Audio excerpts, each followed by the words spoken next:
everyone. Welcome back to another Coco Caliente episode with my mom and I, where we talk about everything and nothing all at the same time. Hello, everybody. And today, I'm not sure what we're talking about, but let's see. First of all, I was going to talk about the hurricane. Okay, go and ahead. like knowing, like, what do you think? Like, just if you live in hurricane, like where they're territory. Yes. How do you know how to prepare and whether to wait it out or to like go somewhere? I think it's all dependent on your experience with hurricanes, maybe what everyone around you is suggesting. Kind of like, I guess I'm thinking it'd be like there's protocols probably, like tornado. We have tornadoes in the Midwest. So if we knew a tornado was coming, the thing with tornadoes, you don't have ample amount of time. They've had like days, right?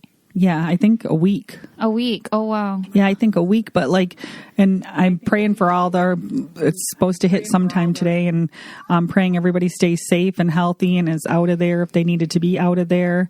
And, I was just thinking, because I have like somebody on my Facebook that I don't know that has added me. It must have been through the Big Brother world at some time. And he said he's like handicapped and just had surgery, and he has a son, that special needs son, and he like he needed to get out, and he had no way to drive to get himself anywhere.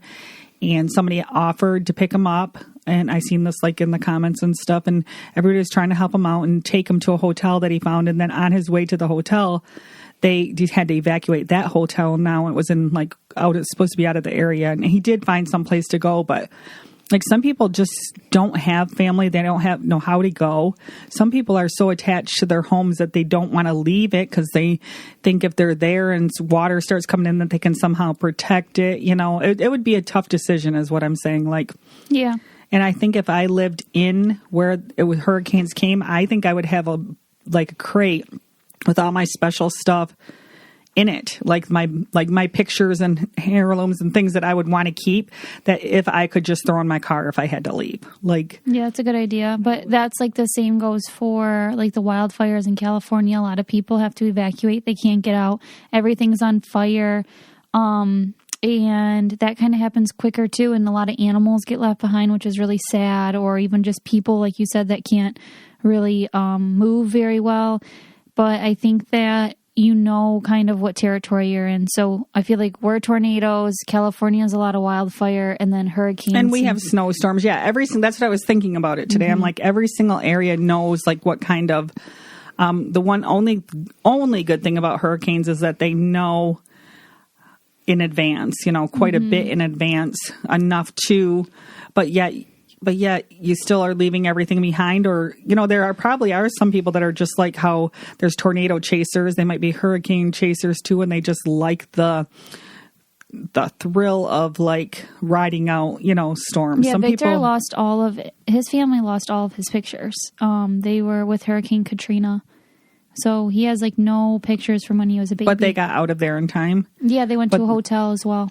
Yeah, that's what I'm saying. I think that I would have to be prepared enough to have like a couple buckets of things that I knew. I think that's a really good idea. In 1 week, so even if you have 3 days time, you just literally had to. And then where the stuff is in your house if you want to show it to somebody. But, I would have, like right now, if I had to get out, if I had a week, I could pack up the stuff I wanted to right now. But if I had to get out in one day, I would not get very much stuff that I'd be really looking for things that I needed to take with me. In all honesty, though, I think that no matter, the world is so unpredictable these days, even with climate change and stuff, that it's probably just smart to have that just no matter where you live, just ready to go. Like something small enough that you could almost like carry with you if you needed to. And then maybe something a little bit bigger if you're like, okay, if I'm taking a car, this is what I'd pack.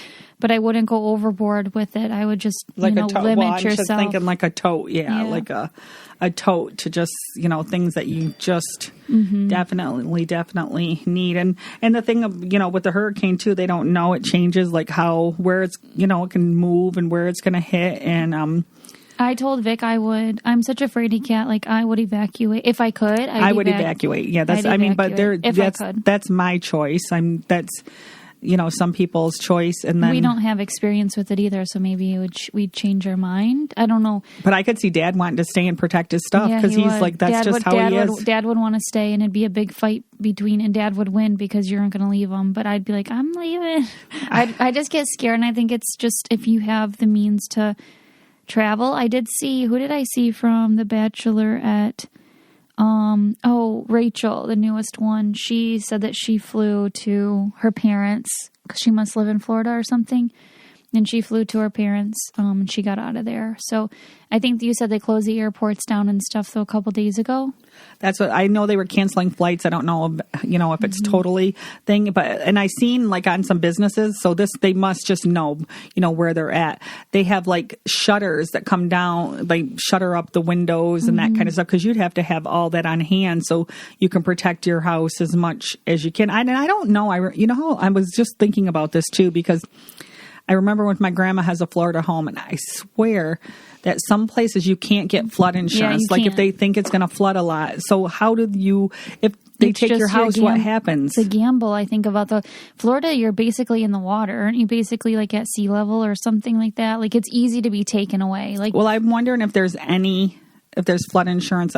I'm just curious about that. So any of our people who live in Florida, do you have flood insurance? If something happens to your home in a hurricane, does it cover it, or is it because it's a natural disaster? Does your insurance cover that? How does that work? Because I can't see people building their whole life and their whole home, and then it just gets taken. That you can't do anything about it. I was just wondering how that.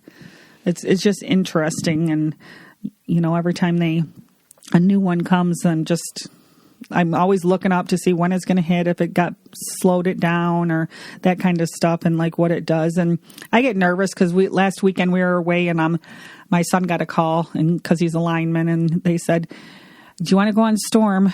The hurricane's going to hit in Florida. We're leaving on Sunday." This was he got the call Friday, and he loves to go because he makes really good money. And so last time he went to Florida, actually they were there a week and a half, but the hurricane did not do very much damage to where they didn't need him. So which was a good thing. So he was just on call that whole time in there, and he came back home, but he got all prepared. He said yes. And then they made his crew stay here, and they let another crew go. So he was the only one from his crew, I think, that wanted to go, and a whole nother crew wanted to go. So that makes sense. So they let that whole crew go. Yeah. And he was disappointed. He told me today he's still disappointed because he knows they're making really good money. Well, when he told me when he saw it, he said, "I'm kind of relieved."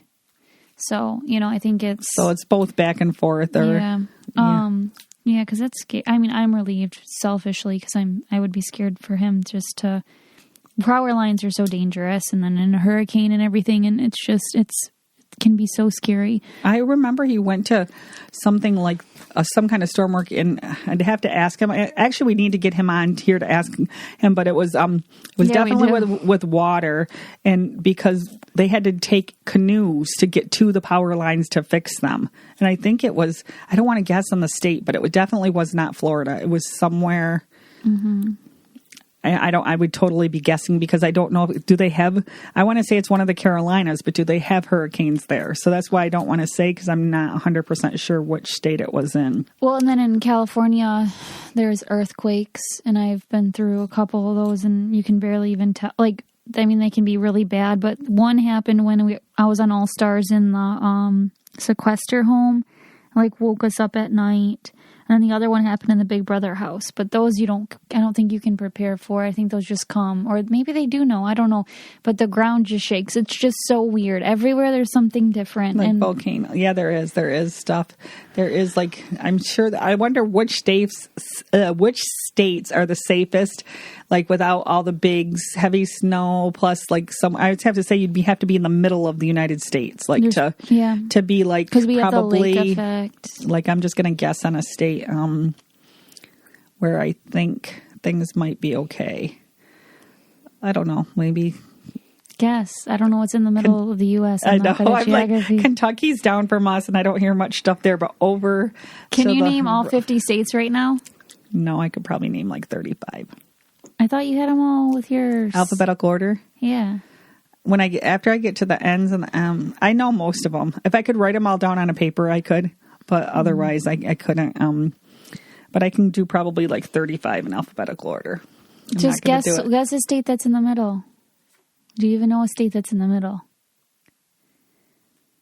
Yes. What? Is it like Utah? Is like Colorado and that in the middle? I think so. But Colorado, I don't know. I'm just trying to think like a specific state I'm trying to think of. It's weird because where we all live, like there's so many pros and cons that you have to put up with. People who wanted to move here, they'd have to like really tough it out. It's going to be, I think, a bad winter this winter, but you have to tough it out through that. Colorado, we kind of got real nauseous from the elevation levels. But if you live there, you would. California is honestly, I think, like the nicest. But there's the wildfires there. Consistently. Oh, weather-wise, you mean new weather. So, yeah, it's just, I don't know. Yeah. Anyways. Okay, and then next I was going to talk about Airbnbs. And like, I just think, when I think about them, they're like a really, really good idea. I don't know where they ever came from. It's a good idea, but it's also like kind of weird when you really think about it. Someone else staying in your home is kind of weird. Yeah, but not if it's not your home and it's just like a rental. Like the one we just stayed in we stayed in one for Mariah's wedding last weekend, and it was what was it called, a lake house? Yeah. What did they call it? It was called like, it was on the water, which we didn't get to like experience it too much because we were busy running to the rehearsal thing and then the wedding, and then just it was just like, but it was very cute. They lived next door to it, like, and I think they might have had more than one of those there because there was a couple different lake houses in that area. I never seen the people at all, but they lived next door in their house, so they kind of can clean it easy, watch it easy. It was just... It's weird, though. It's weird when someone lives... The people live next door. They were totally fine. I didn't see them.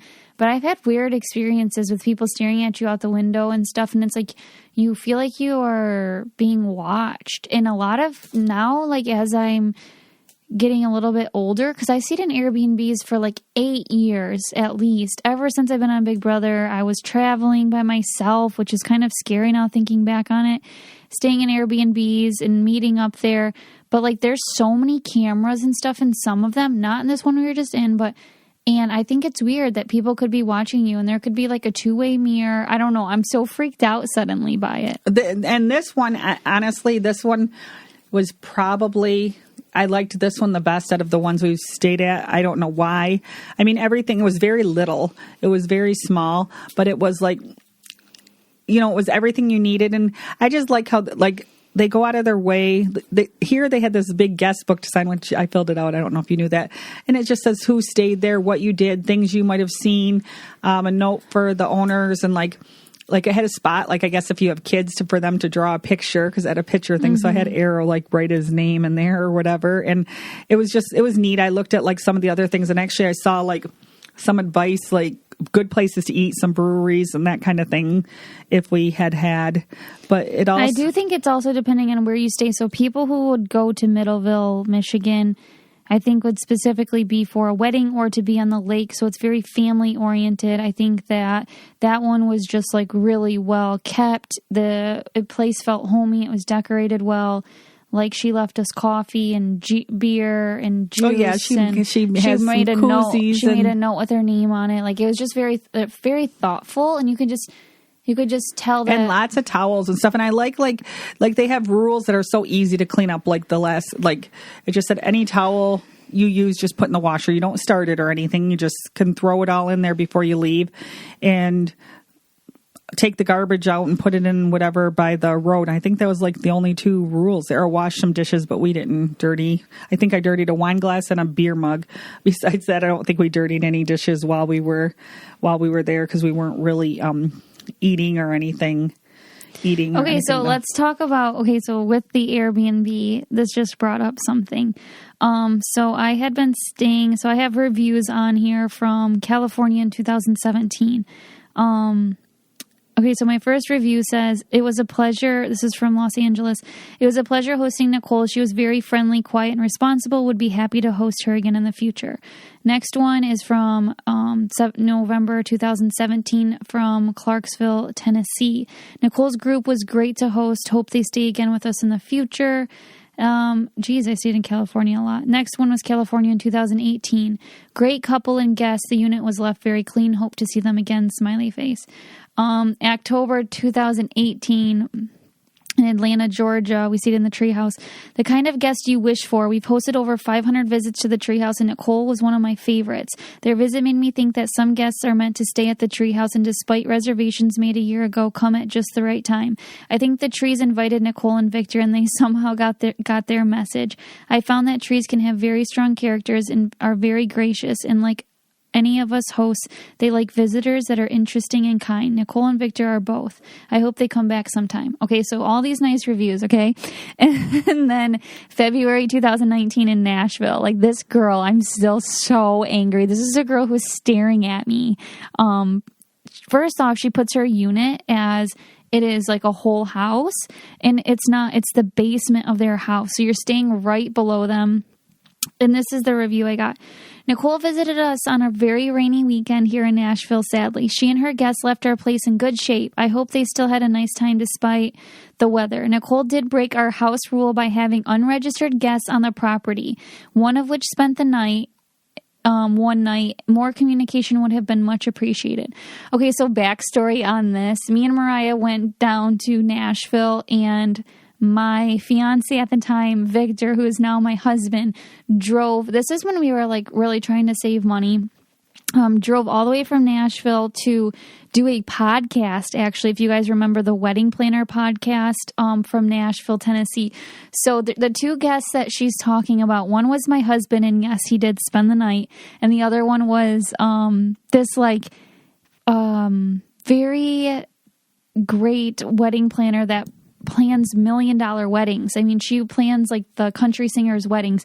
So she showed up on the property for like an hour. And so for me, it just like annoyed the crap out of me that she was just like, Nicole did break the house rules. Like, she was staring at me the entire time. She literally knew exactly like the car and everything, because then she can write a private message to me and talking about my husband's Honda Civic. Like I'm just. Did Victor have long hair then? Was she like had long hair? So she was scared probably by him or what? She probably felt threatened, like because it is in her home. But then so I left her a nice review because you can't see until after. And then I got so mad, and I just like messaged her and said, I heard every time you flushed your toilet upstairs. I heard every time your baby was crying. Like I saw you staring at me through the window several times a day.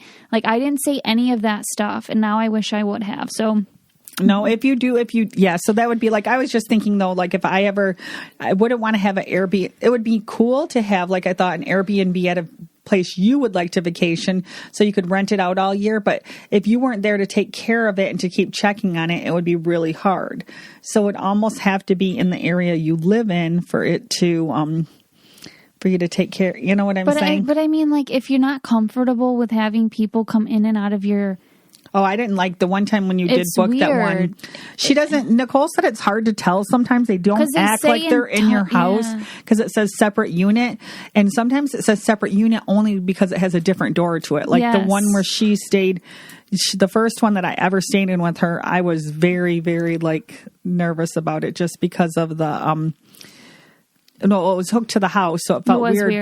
But it was like you just went up like almost in an attic with them. I think we talked about it with in an attic. Like with the slanted walls, and you could barely. But it said like owns unit, and there wasn't even like a kitchen or living room in that one. That one literally had a bathroom and 2 slanted bedrooms, and then that was the whole entire Airbnb. There wasn't even there might have been a chair in the bedroom, but there wasn't like no even end table or nothing remember? It was kind of different. So I was like, oh my, these are what Airbnbs are, but each one's different. The weird thing is though that this lady, like it bugs me, like what has it been, 3 years? The fact that she's staring at us is the only way that she would know that too. Or she has cameras on the inside and she knew when Victor left and came. And what does it matter? Like there was 3 beds in the dang place. I don't know. I think that it's weird. And the fact that it was my fiance / oh no, he wasn't my fiance because he had long hair. So he was my boyfriend. Now he's my husband. But that's so silly. But I think that's funny that she didn't talk to you about it and act like you're a little kid who broke some house rules. And you're about like as mild as they get. You don't drink, you don't party, you don't do anything. That's what really made me mad. So I mean, I could see if you actually, I don't know what she'd do if somebody really came and broke the house rules. I would never stay there again, ever. Yeah. Oh. But anyways, I was just whoever came up with that idea is a really good. Some of them are really costly, so you got to be careful. Like, do you know that they do that with pools now in California? So you can people can rent out your pool for the day. It's interesting. That is interesting. I would be worried about like liability. Like if somebody is like, no, you must not. It's not like that. Like I think I'd be more worried about someone like being irresponsible and dumping maybe drinks because they're drinking it when it's not yours. People don't seem to take as good a care of things. So that's like for me why I thought about renting out my older house, but I was like, I just don't really trust other people to take care of things like how I would take care of them, unless you found that perfect renter. But that also seems like a lot of work. Airbnbs though, because they have the cleaning rules, because they have the reviews, I think that it would be fine.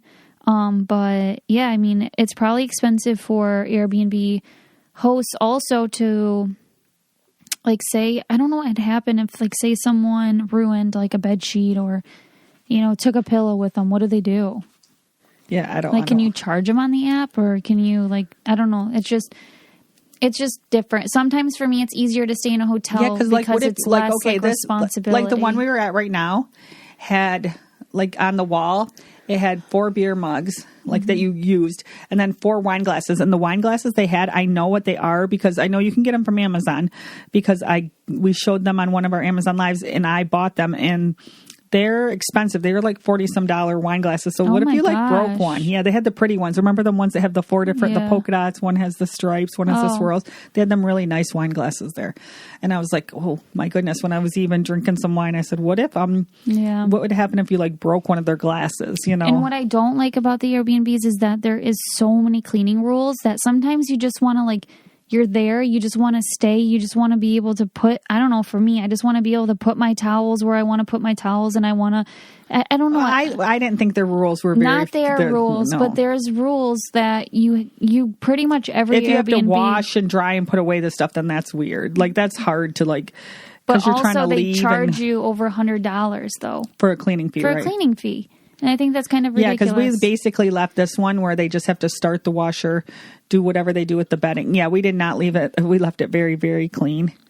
And another thing, a huge congratulations to Taylor winning Big Brother and America's Favorite Player. Yeah. First time that's ever happened. That's really, really cool. And she's from Michigan. Yeah, so I think that she played an awesome game and she should be so proud. And I know she is proud. And that's awesome. Like to win both, like that's kind of... Tyler Crispin could have did it because he got a second place. In my book, I feel like that's like almost nearly impossible because usually if you're playing the game, people love like the underdog and the underdog rarely wins. So that's pretty cool. But she was the underdog and she won. So that's why she was a favorite from the get-go, from the people. She faced lots of challenges in there and she just kept going, chugging along. And she's a very good speaker. Oh my gosh, an amazing speaker. And I think that's like, what's so funny to me is the fact that people weren't afraid. She said on the block 6 times, she said, like, no wonder why she's staying. I wouldn't want to speak against her, like, in the chair. She's, like, so confident and she loves, like, I think with maybe her pageant background, she just can speak and she's not scared. So it's like, okay, I don't want to sit next to her ever. And people were like, okay, put me next to her. I'm like, you guys are nuts. Oh my gosh. And I mean, Monty said he would be happy like losing if he lost to her. Yeah. But I bet you now he's literally, I don't care. There's no way that, and because yes, he was probably, if he wasn't going to win, would have voted for her to win, but I'm saying kicking himself in the butt for a $750,000 choice, especially when he was that confident, which just, I don't know where the confidence came from because I didn't think he could beat her. But I mean, and the way they talked, he would have beat Turner had he taken Turner, as from what I'm reading, from what I'm reading. So like that's kind of how me and Paul felt. It's weird. I don't know, maybe they felt Turner was a good player too. I think all three of them were Turner good players. and Monty were really close. So they were all good players. But like Paul and I could not fathom losing to James at the time because we just felt like what a slap in the face, because our point of view, we felt like he didn't do much. So that's kind of why I was going to take Paul, and that's why I think Paul took me, is like, if you're going to lose, at least lose against someone. Yeah, but Monty wasn't thinking that way. He literally said that was his second biggest moment, and besides getting out Michael, he was bad at answering. He was bad at answering the questions, though. But he said his biggest play was getting Turner out, because he would have. Okay, so if you're listening to this and you're a future Big Brother house guest, never use the same answer twice. The last two questions, he said, "I'm going to bring it back to the same thing," and I'm pretty sure he's talking about Nicole, who was out pre-jury. If you're one of your moves that you're making 2 out of 3 of your questions, and you're going to whatever that story, it's not a good answer. You cannot answer. I told Vic, I go, "Ooh, he just said the same answer for 2 questions. Those are your only time you get to speak to the jury." And they usually have their mind made up. I don't think he could have overtalked Taylor no matter what, but he did a really bad job answering questions. Not a really bad job, because it's very, in that moment, if you're not good at speaking, like you black out, it's really, really scary. So, I mean, he did really well for that, but it's just like, it's so hard. And she was just like crushing it. And I will say, if you're taken to final 2, you have this confidence. She didn't win any of the last competitions. And I got taken, but I won one of them. But anyways, since I was taken, I just had this like, I have nothing to lose attitude. And so it made me a little more confident. And I feel like she just carried that with her, like, yeah, like, let's go. Where Monty felt like he had a lot to lose because he had the choice. And so that's where it comes in. You get a little more defensive. I'm just wondering at what point, sitting in the chair, did he realize that, oh my goodness, I just made a $750,000 mistake? It took him longer, by the judge of like me reading his face. It took him longer than I thought. I think I would have been, no, I made the mistake right when she said, "I survived 6 people next to me. Good luck, Monty." And then looked at him like a joke. And I would have been like, oh, crap. Like, she's such a good speaker. I don't understand. I really do not understand. And then Big Brother had her go second. And I just knew they were going to have her go second because she has good speeches. Yes. So whoever ends also, I mean, I just kind of know. And when they pulled the keys, I said, if they start with Turner's, he's the only vote for Monty. They started with Turner because they want it to kind of be like a back and forth. But that was the only thing. But there was no more back and forth. And Turner, in his defense, he didn't even know what, he didn't get to talk with everybody. So he didn't know how the voting was going to go. And, he was trying to respect Monty. The thing is like, you shouldn't be able to talk. Like, you should have your own vote. If that's who you wanted to win, like, that's fine. But I think, like, with Turner, too, he felt like, okay, he got me out. That's a good game move. I'm going to give him my vote. I think that's what he thought. But the other thing I wanted to say one more thing before. Oh, gosh, what was it about? It was about Big Brother. Let me think for a second. Oh, we were talking about speeches. Oh, crap. It was something interesting. I don't know. But guess what's on tonight? Survivor, An Amazing Race. And I want to get Nicole watching Survivor. She said she's going to watch Survivor this season. So you're going to watch it tonight? Yeah, I'll watch it. It's really good. I mean, it just started last week, but I can tell it's going to be really good. And I'm going to watch. Oh, Turner, I was going to say. I will say that the person who wins the first head of household competition has a slight disadvantage. And I feel like that because, for me, I didn't know. I thought it was still like, I didn't watch Big Brother after I played on 18 and won. And so it was just like a back and forth, like 50-50 chance. And it was like you couldn't study for it. Well, Cody had to study for the second challenge because it's always mental. So he knew like all these things he was studying. And for me to only get one wrong and not study is pretty freaking impressive. But I was going to say that Monty play in the second one? So you always study.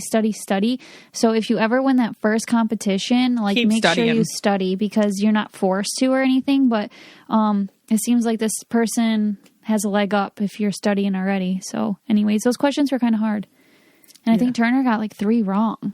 I was like 2 for sure. They both got the same one wrong. And then I think Turner got 2 more wrong. He might have.